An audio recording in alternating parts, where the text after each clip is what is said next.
待外甥上亲子综艺后，全网都在叫我老公。小外甥不同意，陆征爸爸才是我的舅妈。网友不服气，可他是男的呀。小外甥虎着小脸，男舅妈也是舅妈。网友依旧不死心，舅舅和舅妈是情侣关系，你舅舅和陆导不是情侣。小外甥急忙否认，不可能，我都看到他们亲嘴了，我哭了。热搜炸了。暑假在家摆烂的我，突然接到了影后老姐的通知，要我代替她参加亲子综艺。姐，你不是开玩笑吧？要我一个素人上综艺，还是带着多肉一起？多肉是我的小外甥，今年5岁，刚上幼儿园大班。每次见到我都吵着要舅妈，所以我一见到这小祖宗就头疼。现在和我说要我带他去参加亲子综艺，我表示拒绝。我不，话还没说完，老姐直接一句话拿捏住我，片酬分你一半。我拒绝的话瞬间吞回肚中。好的，老姐，保证完成任务。没办法，她给的太多了。以老姐的身价，片酬应该有8位数。嘴角不争气的流下了泪水。鼠狼主线任务：男大学生带娃勇闯娱乐圈。一家3口是新出的亲子综艺，主要拍摄明星和宝宝的日常相处。可我没想到，这综艺竟然是直播形式，而且还有搭档。当节目组说出搭档名字的时候，我只觉得大脑一白。爱上，这是你姐给你选的搭档，陆征陆导演。陆征，圈内知名导演，年仅26岁就拿了几项国际大奖。这都不重要，重要的是他是我的学长，我暗恋3年的人，现如今就站在我眼前，面上带着疏离淡漠的笑。他伸出手，你好，我是陆征。我愣愣的伸出手，嗓音干涩，你好，我是多肉的舅舅。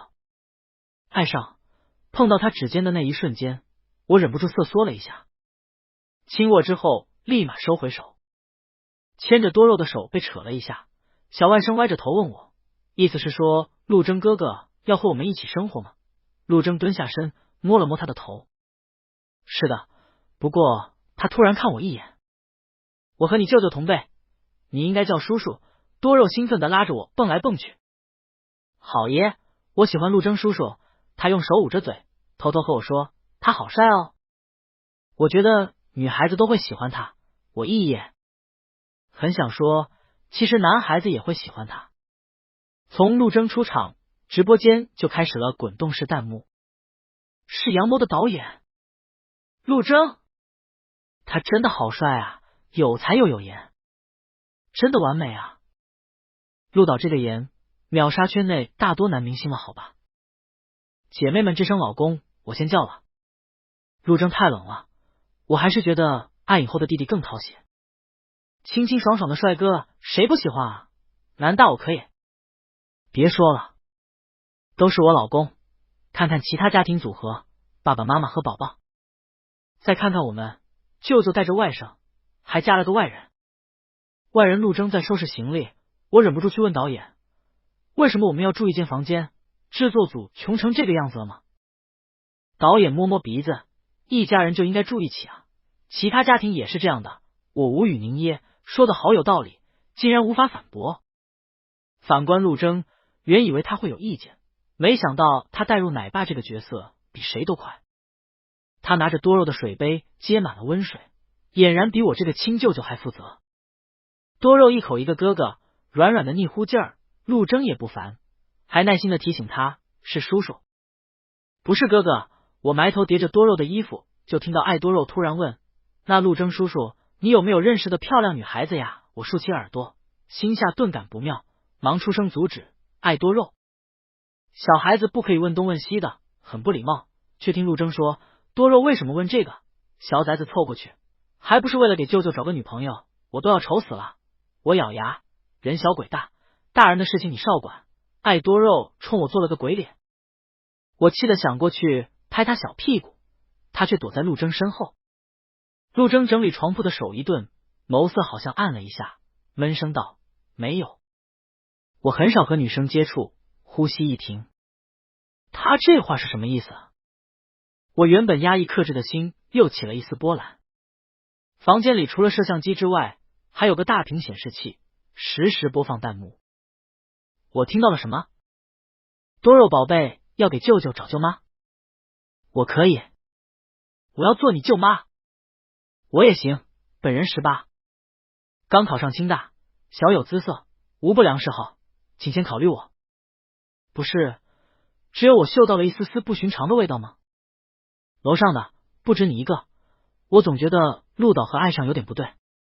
可能认识，目光瞟到这条弹幕，我心里一慌。现在的网友都发展成这样了吗？明真看多了吧？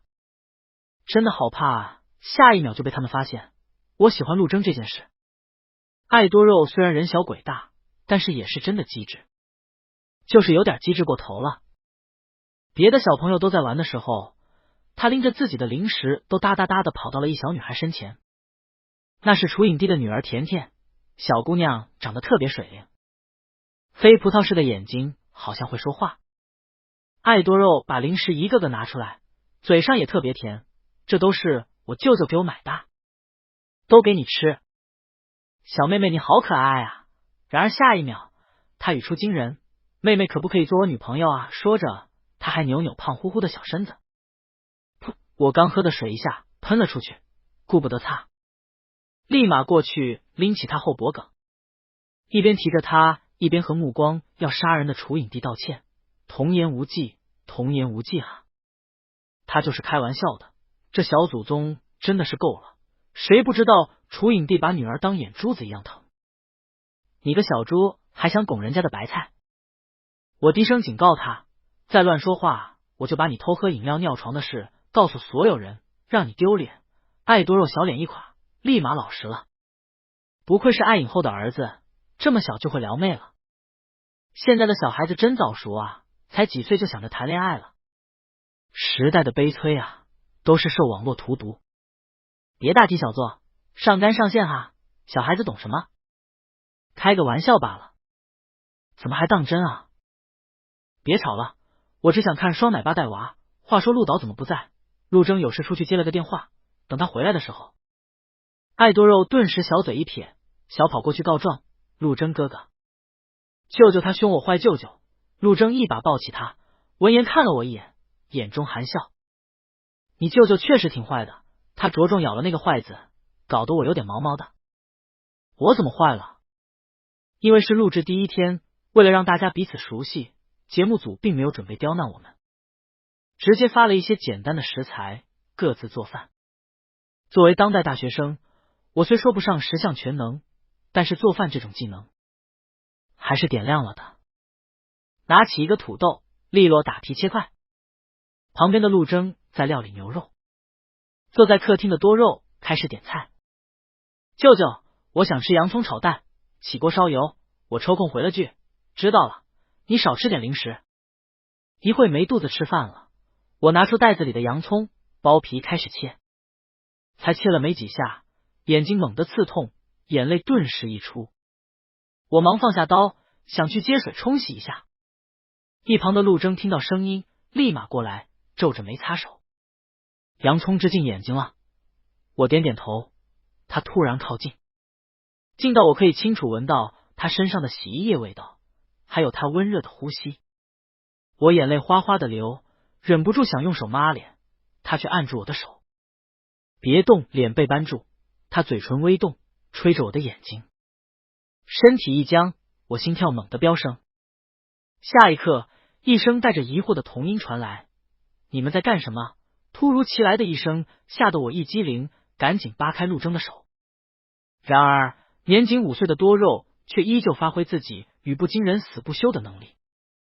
他捂着嘴巴，惊奇的问：你们是在亲亲吗？这一刻，我想抽多肉屁股的念头达到了顶峰。我闭着眼睛，无奈解释：舅舅切洋葱辣到眼睛了。陆征叔叔给我吹了几下，也不管他信不信，转身接水冲眼睛。唉，多肉的叹息声带着几分失望，还以为舅妈有着落了呢。嘿，这人小鬼大的小崽子。这边刚冲洗完，陆征就把我推出了厨房。他说：你和多肉一起出去看电视，做饭我一个人也可以。我想说不用，爱多肉拉着我一起。想吃陆征哥哥做的饭，舅舅做的饭我都吃腻了，我不服气，平时也没见你少吃一点。坐在客厅的摇摇椅上，我又一次产生了怀疑。剧组真的很穷吗？为什么连沙发都没有？所以晚上就真的只能和陆征睡在一张床上了。想到这，我老脸一红，弹幕翻飞。刚才厨房那一幕甜到谁了？我不说，太好磕了，谁懂啊？真的很想按头让他们亲一起。楼上别太服我说，看到俩男的就磕，人家陆导是直男好吧？爱上看上去倒是有点 gay 里 gay 气的，别拉踩行吗？长得秀气就是 gay， 你别太刻板印象了。突然理解为什么老姐不爱参加综艺了。这群网友真的什么都可以吵起来。不得不说，陆征的手艺确实比我好，那么一丢丢，就一丢丢。爱多肉人如其名，第一筷子就奔向了土豆牛肉里的牛肉。吃入口中后，他满足的眯起眼，开始了彩虹屁。太好吃啦！陆征哥哥的手艺是这个。他竖起大拇指，又拉踩了一波，筷子不停的加肉，比舅舅做的好吃100倍。原本默默吃饭的我噎住了一下。爱多肉，你以后别想吃到我做的饭，我真的会谢。哪有这么拆舅舅台的外甥？陆征笑着给多肉加了块土豆，喜欢就多吃点，小孩子吃太多肉不消化，不要挑食。说着又加了一块肉放到我碗里。舅舅是大人，可以多吃。爱多肉看看自己的碗，又看看我的，撇嘴，总觉得是在糊弄我。吃饱喝足后，我率先起身收拾碗筷，主动承担了洗碗。陆征嘴唇动了动，最后什么都没说。下午的录制主要是做游戏，一家3口，2人3足，爸爸妈妈一只脚绑在一起，中间抱着宝贝。别人一家3口那是和谐幸福又美满，反观我们这一组，我和陆征被绑在一起，爱多肉的2只小肥胳膊搭在我俩脖子上，沉甸甸的屁股坐在我们的手臂上。他兴奋的大叫：我们要拿第一！冲冲冲！我翻了个白眼，不说别的，就爱多肉这个重量和其他宝贝就不是一个量级。想到这，我对陆征露出歉意的笑。这小子挺重的，辛苦你了。这话纯属客套，因为抱着爱多肉，我和陆征的手臂交缠在一起，能够很清楚的感觉到他小臂结实的肌肉。陆征并不在意，一会跑慢一点，不要微脚。说着，他不着痕迹的将爱多肉往自己那边移了移。我愣住。上大学的时候，我很喜欢打篮球，但是经常微脚，应该只是巧合吧，他只是单纯的好心提醒。话虽这样说，我心里还是有些希望，他以前注意过我。口哨一响，全体出动开跑。其他的宝宝还好，最多叫2声，只有爱多肉这个显眼包和猴子成精一样，扯着嗓子大叫：哦吼吼吼，我要飞起来了！再快点，再快点！这是飞一样的感觉太过激动，他的小拳头挥舞到了我的脸上，我黑着脸从牙缝挤出：益多肉，你再不老实，我就把你扔地上了！爱多肉拱拱屁股，声音闷闷的。向来能不说话绝不开口的陆征突然说：要不我单手抱多肉吧？一边跑一边说话，他呼吸依旧平稳，而且侧眼看，因为背对太阳，他坚毅帅气的脸好像背镀了一层光。只一眼，我就匆匆挪开了视线。马上到终点了，我们就快赢了，因为有陆征这个强助力，而我们2个男生运动细胞也发达，所以远远领先其他家庭。当我们3个一起突破终点的红带时，爱多肉兴奋地拉着我和陆征来了个大大的拥抱。舅舅，陆征哥哥，我们是第一了！今晚我可以吃海鲜大餐了。哦耶，这小子太有劲儿，加上没防备。我们2个的脑袋在爱多肉的小肩膀上，紧隔着他一个小脑袋瓜。猝不及防的瞬间和一双眼对视，陆征的眼神大多时候是淡漠的，此时眼睛里却多了些什么。至少在他的瞳孔里，我看到了慌不择乱的自己。第1名的奖励是海鲜套餐。爱多肉小跑着去接奖品的时候，我站在旁边，和陆征有段距离。原本那个贴脸对视就很尴尬了，结果解绑脚上线的时候，是陆征解的。他蹲下身，纤长的手指绕着绳结，不缓不慢的解开。抽出绳子的时候，他的手指尖划过我的脚腕，我猛地春缩，心里直打鼓。是错觉吗？总觉得陆征有点怪怪的。陆征察觉到我的反应，后退了一步。抱歉，碰到你了。我瞬间心里沸腾，他这句话怎么说的这么暧昧？我连忙摆手，没事儿没事儿，我就是太敏感了。说完这话，我差点咬断自己舌头。这是什么抓马的对话？我已经不敢想象这一幕被直播出去，网友会怎么评论了。好在爱多肉及时插过来，推着小货车。陆征哥哥，你会做海鲜吗？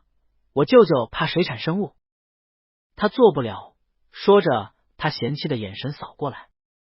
陆征却问，那你舅舅岂不是吃不了海鲜？爱多肉摆摆手，他怕活的和生的，熟的不怕。我吐血。这小子对我这个舅舅好不了一点。满载而归，回到公寓，陆征大展身手，因为拍摄地靠近海域，海鲜都是绝对新鲜的。他蒸了一锅螃蟹、虾之后，又开始做香辣蟹，捞只小海鲜，椒盐皮皮下。好家伙，就没有我不爱吃的。爱多肉已经垂涎欲滴了，不停的吞咽口水，小嘴还嘟嚷，为什么陆征哥哥不是我舅舅呢？我反手给了他一个力爆。我做你舅舅让你委屈了怎么着？你竟然说出这种话！你忘了小时候谁给你换尿布，谁给你冲奶粉，谁给你唱摇篮曲了？爱多肉立马变了态度，狗腿起来。当然是我最爱的小舅舅啦，宝宝，只是开玩笑。爱上才是世界上最好的舅舅。我抬起下巴，狠狠享受这一刻的彩虹屁。却听他话锋一转，陆征哥哥要是女孩子就好了，那样就可以做我舅妈了，长得好看人还能干，简直完美。原本瘫软在沙发上的我立马弹跳起来，捂住他的嘴。再次警告，再乱说话我就让你妈来收拾你了。我姐是出了名的虎妈，能让爱多肉感到压迫感的只有她。不过我偷偷瞟了一眼在厨房中忙碌的那道背影，陆征应该没听见吧？爱多肉自己吃了半盘子螃蟹，后果就是晚上睡觉的时候，他躺在我和陆征中间，噗噗噗的放毒气弹。原本因为和暗恋对象同床而眠生出的一点不纯心思，瞬间没了。我现在只想把这个生化武器丢出去，净化一下空气。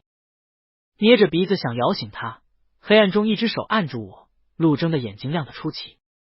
他低声说，让他睡吧，小孩子不能缺觉。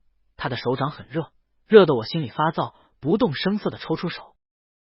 为了缓解尴尬，我提议道，一时半会也睡不了，我们出去待会儿。好，他回答得很干脆。一到客厅我就后悔了，为什么要和陆征单独在一块儿啊？这不更尴尬了吗？气氛冷得要死，就在我踌躇找个话题时，陆征率先提起了话。我记得你以前很爱说话，是因为参加节目放不开吗？这我要怎么回答？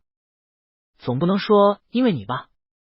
因为喜欢你，但是又怕被网友看出来。要是知道陆征会来这个节目，给我8位数我都不会来。对，我还是第一次上电视，有点紧张，我顺势而下用了这个理由。可陆征或许有点醉了，他晚饭时喝了点红酒，是他偷偷带的。客厅没有开灯，窗外的月光打在他脸上，更显几分清冷。爱上，你是不是对我？他低沉的嗓音一开口，我的心脏瞬间揪起来。终于还是要来了吗？被发现了吗？我心一横，准备承认，对，我是对你。我话刚出，他紧接而至，你是不是对我有意见？我马上脱口而出的有意思3个字戛然而止，立马咽了回去。我很疑惑。啊？陆征也一样困惑。你真对我有意见？有什么意见你说出来，我努力改。不是，给我整的有点不会了。我立马摆手，不，我怎么会对你有意见呢？我喜欢你还来不及呢。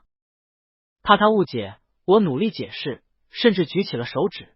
真的，我发誓，我对你没有半点意见。见我一本正经的模样，他噗的笑了。我呆住，大学3年，认识陆征3年，我还是第一次见到他笑得这么有烟火气。他从前都是微笑，不会笑得这样可爱。意识到自己失态，他握拳抵着唇咳嗽一声。那你为什么不和我说话？好像有意避开我一样。我随口胡缠，没有，我就是上节目有点慌，这不是直播节目吗？我怕被网友知道我们的关系。陆征笑问，什么关系？一时嘴快不动脑子，差点全吐露出去，只能硬着头皮答，笑有关系，这话也太立不住脚了。我赶紧扯开话题，现在的网民都爱扒明星的八卦，多一事不如少一事嘛。对了，今天多肉压到你胳膊了吧？下次有这种游戏我们可以不参加。这小子人虽不大，但是胖的和头小猪似的。他眸光闪了闪，轻笑道，还好我平时举铁比他重得多。参加节目主要就是参与感。我沉思了一下，突然想到白天无意间刷到了一条营销号，说陆征参加这个节目是想提前适应一下奶爸的身份，还说陆征好像和他上部电影的女主在一起了。可能半夜容易让人头脑发昏吧，我还是问了出来，陆学长，你参加这个节目是因为要结婚备孕了吗？他愣了一下，我心凉了半截。果然，传言是真的。虽然暗恋了陆征3年，可我却从没想过掰弯他。掰弯直男是很可耻的事，这也关乎他的一辈子。我不敢，也不能。可是人总是要有些念想的，任凭我怎么压抑，在见到陆征的那刻起，就注定不会再心如止水。我也想过，他早晚要谈恋爱、结婚、生子，这是大多数人的必经之路。暗恋也没什么的，如果没办法结束这场喜欢，那就一直暗恋下去呗。可是真的面对时，我还是有些慌不择乱，甚至想赶紧跑开。哼，陆征的轻笑让我清醒了几分。我还是牡丹，怎么结婚生子啊？牡丹。耳朵立起，我瞬间恢复满血状态，语气都不自觉带了几分轻快。学长这么优秀，怎么会牡丹啊？话虽这样说，但是我知道陆征没必要撒谎。陆征手指点了点下巴，一副很苦恼的语气，因为没人要，迷倒万千少女的陆导说自己没人要。别太荒谬，叫我不信。他还解释，我这个人有点与众不同，他择偶标准和大多男生不太一样。哦，懂了，有独特的小癖好，这个我还真没看出来。理解，我尴尬的应承，就听到窸窸窣窣的声音。公寓里有老鼠。这样想的不止我，陆征也起身细听，我紧随其后。快到厨房门口时，一道黑影飞过，我吓得一个跄超。陆征刚好回头，我这一下直接扑到他身上。怎么说？这个情节有点微妙，好像某国肥皂剧，还是男的那种。不得不说，陆征的身材是真的好，隔着衣服都能感觉到腹肌的清晰轮廓。好在天够黑，陆征看不到我红透的脸和耳朵。他突然闷哼一声，惊得我立马撑起身，视线骤然大亮。舅舅，我想尿尿。揉着眼睛还迷糊的爱多肉站在房门口。这该死的剧情怎么还有第二遍？我利落起身，几乎是落荒而逃的抄起爱多肉跑进卫生间，丝毫不知道身后的陆征神色有多怡然。那晚之后，我和陆征之间更尴尬了。除了必要的做游戏外，我依旧尽量和他保持距离。舅舅，你和陆征哥哥闹别扭了吗？你怎么好像不敢看他的样子？有时候真的很想把爱多肉的嘴缝起来。偏他还觉得不够，还在继续说，好像从前天晚上开始，你们就怪怪的爷。听到他说起这个，我顿觉不妙，企图转移他注意力。小孩子不要想太多，赶紧去洗个澡，身上脏死了。上轮游戏，爱多肉在泥坑里打滚，现在就是个小泥人儿。他最后还是扭着身子去洗澡了，我得以松口气。还不等这口气顺下去，就见弹幕翻腾。前天晚上怎么了？多肉宝贝细说。我闻到了大瓜的味道，看爱上那欲盖弥彰的样子就知道，绝对有猫腻。这不是个亲子综吗？怎么还靠卖腐博流量啊？真够离谱的。就是，直男装机天打雷劈啊！看吧，连网友都看得出来，陆征铁直男。节目第1期是拍3天，停播4天，下周拍第2期。这4天就相当于休假，其他明星继续赶通告，我则是带着爱多肉回了家。一进家门，老姐就扑过来给了个大大的拥抱。辛苦我的好弟弟了，替姐姐带着小混蛋。我很无语，直接拉开他，凉凉的问，为什么上节目还要有搭档啊？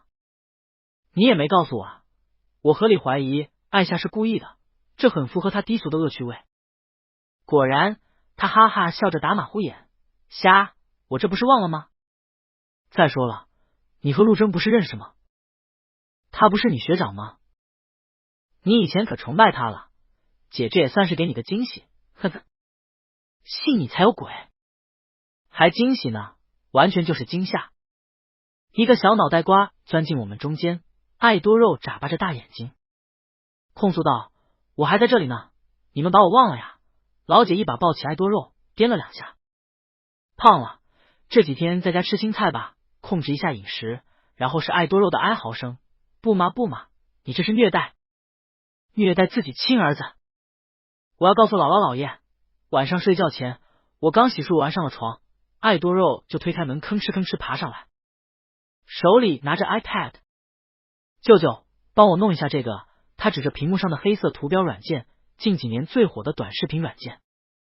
而点进去后，他让我弄的是11，你知道这是什么吗？我问他，他点点头，知道呀。直播啊，我想做直播，我觉得做直播好有意思啊。说着，他还来咬我胳膊。舅舅，帮我妈多肉以后做大主播，赚的钱给你买好多好多零食，还给你买大房子，这都画上大饼了。磨不过他，我就帮他点开了直播，脸被重重喷了一口。谢谢舅舅，舅舅真好。然后哒哒哒的抱着 iPad 跑了。因为好奇，我也点开了软件，在附近直播间里看到了熟悉的 ID。 艾夏姐，我老姐的账号，直播封面是爱多肉那张胖脸。这小子还敢开老姐大号直播，也不怕被毒打。不过因为好奇，我还是点了进去。老姐好歹是个影后，一开播直播间里就有10几万人了。我在外面还纳闷，怎么封面是个小孩？原来是夏姐的儿子。宝贝怎么上妈妈的号直播啊？可以给姐姐们看看妈妈在干什么吗？我还想看舅舅。多肉宝贝，你舅舅在吗？爱多肉乖巧点头，回答的比较慢，妈妈去洗澡了，舅舅睡觉了。今天是多肉的直播专场，和姐姐们聊天搭。虽说爱多肉是个小胖墩，但也是真的可爱，继承了父母各自的优点。多肉果然和舅舅住在一起啊，那我们聊什么啊？我记得多肉宝贝才5岁吧，还能看懂弹幕，认识这么多字，真的好棒。爱多肉用手指指耳朵上的蓝牙耳机，又拿起点读笔。我有点读笔啊，姐姐们说什么我都知道，大家第一次知道点读笔还可以这么用，不愧是多肉，机智得一撇。那姐姐问你个事儿呗，你能不能说说？你舅舅和你陆征哥哥怎么了？看到这条，我顿时爬起来，下床准备去找爱多肉，让他不要乱说话。结果还是晚了一步，只听爱多肉奶奶的说着，那天晚上我想尿尿，起来开灯就看到舅舅骑在陆征哥哥身上。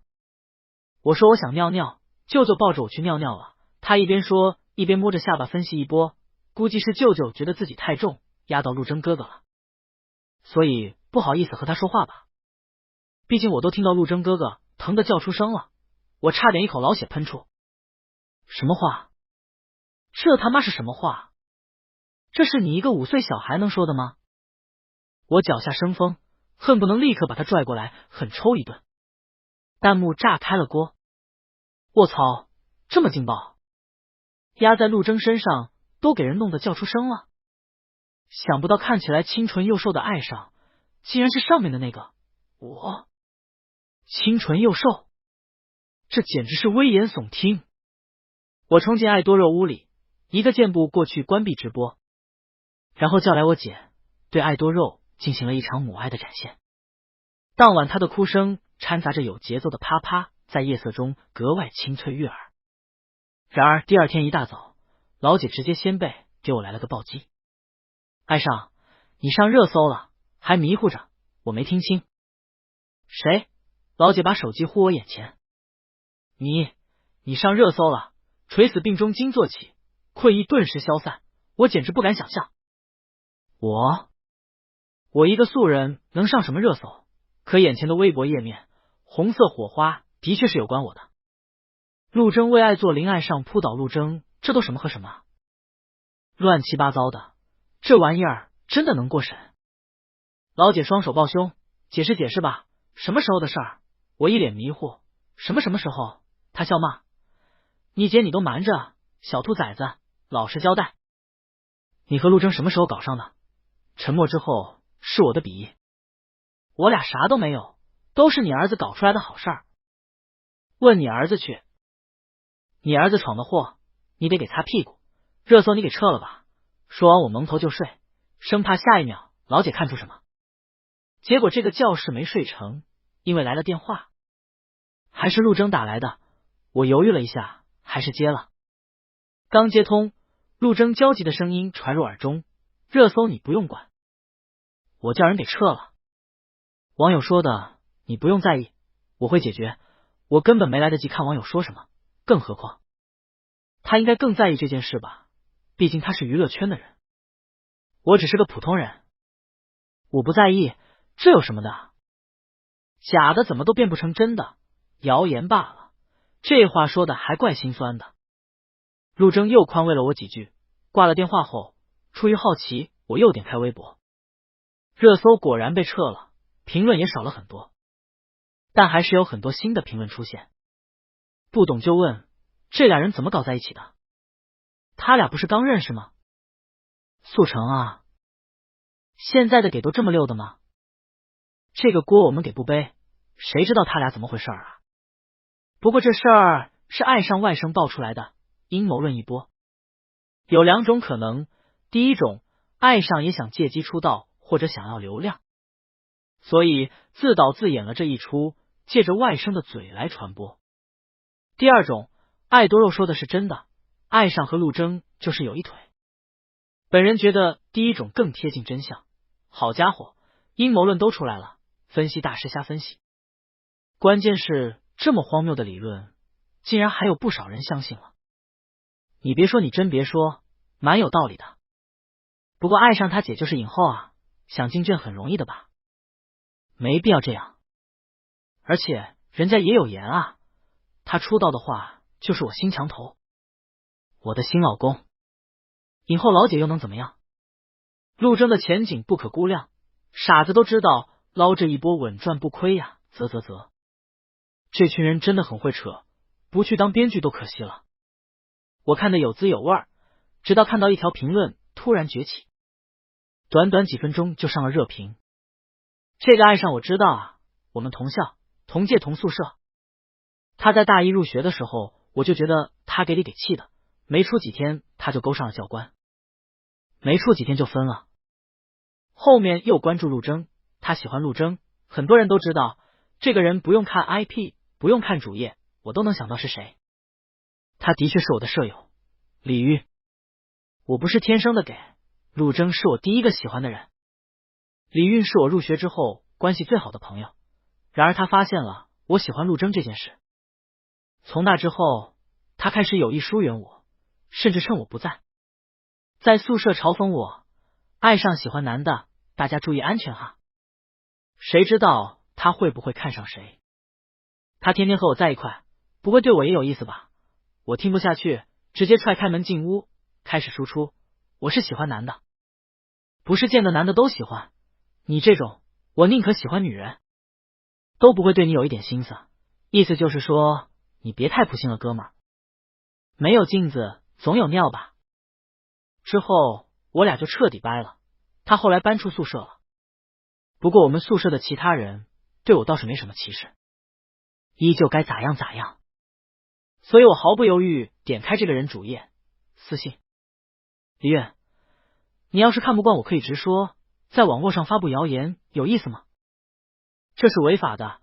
大一开学的时候，我和教官干干净净，一点关系都没有。手指一顿，我又继续输入。至于喜欢陆征，他很优秀，我并不觉得这是件见不得人的事。李运没回复，而是立马发了微博，是我私信他的截图。配文大家自己看，我没有胡说八道，这他自己承认的啊。刚下的热搜瞬间又死灰复燃了，这次词条变成了爱上暗恋陆征多年，爱上心机男陆征实惨风向瞬间转变，网友寻味而来。我就知道节目一开播，爱上的眼神就不对，遮遮掩掩的都不敢直视陆征。刚又刷了一遍录播，每次做游戏有接触的时候，爱上耳尖都红。暗恋陆征确实是锤了，现在看来他根本就不是替姐姐上节目，就是为了吸引陆征才上的，还拿孩子当挡箭牌。呸！这是娃宗，死给滚出节目组！我就说陆征是直男，怎么可能弯呢？估计爱上用了什么手段，没想到有一天我也会像一线明星一样一夜爆火。我苦笑，早就想到有这么一天的，可我还是不觉得自己有错。我只是喜欢陆征，但是我并没有做什么，没有人能谴责得了我。只是这个节目我是做不下去了。和老姐说退出节目后，老姐叹了一口气，这事都怪我，要不是我让你上节目，就出不了这档子事。我工作室已经联系平台撤热搜了，不行你就出国溜达一圈再回来。别看网上那群脑残，他们发起疯来谁都有。我点点头，也行，出去玩一圈，回来就开学了。大四要忙毕设和论文，趁这段时间好好放松一下再说。而且网络事件都是有时效性的，风头一过，谁还记得我啊？可我没想到，就在我准备去补签证的下午，陆征来了我家。开门时我都愣了，再三确认之后才放他进来。我尴尬的手脚都不知道放哪儿，只能小声说对不起，我不该为了一时义气就去私信李运的，明知道他不安好心。本来没什么的，现在又把你扯进去了。陆征从进来眉头就没舒展过，一直皱着。我心下微沉，这回是真的完了，我和陆征最后的一点体面都不会有了。谁想他竟然说为什么你没和我说过？我下意识什么？他嗓音微哑，你从来没说过你喜欢我。我苦笑，说了不是更尴尬吗？而且喜欢也不一定要说出来，我不想你以为我是给，更不想让你恶心。陆征愣住，嘴唇白了几分。我怎么会觉得你恶心？因为我也喜欢男生。这回轮到我愣住了。啊？陆征说什么？他也喜欢男生？谁？我怎么不知道？仿佛能看中我的心思，他看着我认真的说，我喜欢的男生就是你。艾少，我可能真的没睡醒，大白天都做上梦了。狠狠掐了一把自己的大腿后，疼的不是做梦。陆征喜欢我？怎么可能？陆征还在说，其实我们高中的时候就见过，不过不同校。那时候我长得不高，还有点胖，经常被欺负。有一次放学被混混堵住要保护费，有个男生冲过来给他们打跑了，你还记得吗？他目光逐渐炽热。那个人就是你，爱上，卧槽！他不说我都忘了有这回事了。我张着嘴巴，所以你从那个时候就……陆征点头，眼里是化不开的温柔。那时候就记住你了，后面我转学了，后面听说你和我考上一所大学，我就经常去操场打球，希望能碰到你。已经不知道用什么词汇来表达我的震惊了。那你为什么也不说啊？我不表白是因为我以为他是直男。那他呢？陆征也眸闪了闪。大一的时候有学妹和你表白，你没拒绝。我以为你喜欢女生，我匆忙解释，我没有拒绝是因为人太多了，女孩子吗？被拒绝的话会很尴尬的。说完也真不知道是该哭还是笑。笑我不是暗恋无果，我喜欢的人也喜欢我。哭我们两个闹得大乌龙，硬是拖了几年，互相不知心意。我们现在是交往关系了吧？陆征攥着我的手，在他希冀的目光下，我点了点头。虽说关系发展确实过快，但是我们已经错过了3年的时间，确定关系也只是时间问题。既然如此，为什么不果敢一点呢？陆征人看着清冷，实际上很闷骚，前一秒刚确定关系，下一秒他的脸就凑过来。这次我毫不压制自己的心跳，任他跳个痛快。柔软的触感传到唇上时，我大脑直接空白，一瞬间有什么东西爆炸开来，紧随其后的就是熟悉的不能再熟悉的流程。舅舅，陆征哥哥，你们在亲嘴吗？爱多肉突然出现在旁边，仰着头看得认真。我的脸顿时红到脖子根儿。卧槽，谁能告诉我，为什么每一次这小子都在？他是有什么奇怪的雷达吗？不同于我的羞耻，陆征淡然点头，甚至还慈爱的拍拍爱多肉的脑袋。以后我就是你舅妈了，你舅舅现在是我男朋友。爱多肉的脑袋瓜转得飞快。那舅舅如果要打我的话，陆征哥哥，你会帮我吗？陆征毫不犹豫，会。爱多肉眼睛提亮。又听他说我会帮你哄你舅舅，爱多肉小脸猛地垮下来。这听起来一点都不吸引人。陆征想了想，我可以带你去楚一家和甜甜玩。这小子立马黏黏糊糊的爬陆征身上，搂着他脖子一口一个。舅妈，以后你就是我唯一的舅妈了，不是？这个称呼不觉得很奇怪吗？这俩的思维我真的无法理解。后面不知道这一大一小密谋了些什么，陆征走的时候还不情愿。直到我说后天就拍第2期了，很快就能见到了，综艺最后也没有退，老姐又进了新的剧组。晚上爱多肉又开始了他的直播。哥哥姐姐们晚上好，我是爱多肉，今天晚上有好消息和大家分享哟。我老公呢？让我老公露个面，我想看我老公。虽然他出柜以后女生不喜欢他了，但是我们男的喜欢啊，又是死给。死远点儿，别来这里破坏环境。平日里并不在意这些的爱多肉一反常态，郑重其事的说，不要叫我舅舅老公，我有舅妈了。谁？不是说爱上是给吗？怎么又找了女朋友？这不是骗感情吗？渣男死给！没必要在小孩面前这样吧，注意一下自己的言辞。爱多肉一本正经的解释，不是女朋友，陆征哥哥就是我的舅妈，嘿嘿嘿。他笑得开心，弹幕却炸了。谁？陆征？我没听错吧？宝贝，陆征是男的呀。做不了你舅妈。爱多肉护着张小脸，男舅妈也是舅妈。网友依旧不死心，舅舅和舅妈是情侣关系，你舅舅和陆导不是情侣。小外甥急忙否认，不可能，我都看到他们亲嘴了。这下是彻底炸开锅了，连带热搜一起。不仅仅是因为爱多肉直播语出惊人，更是因为陆征发的一条微博。陆征艾特爱上你好男朋友，热搜瞬时上去。陆征爱上官宣陆征公开出柜第2期拍完之后，我从陆征嘴里得知，他上节目虽然是他自己争取的，但是消息是我姐告诉的。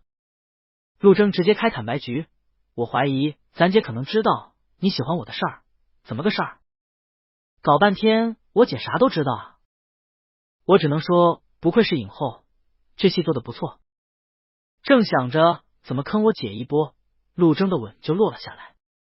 专心点，男朋友，算了，不想那么多了，还是专心谈我的恋爱吧。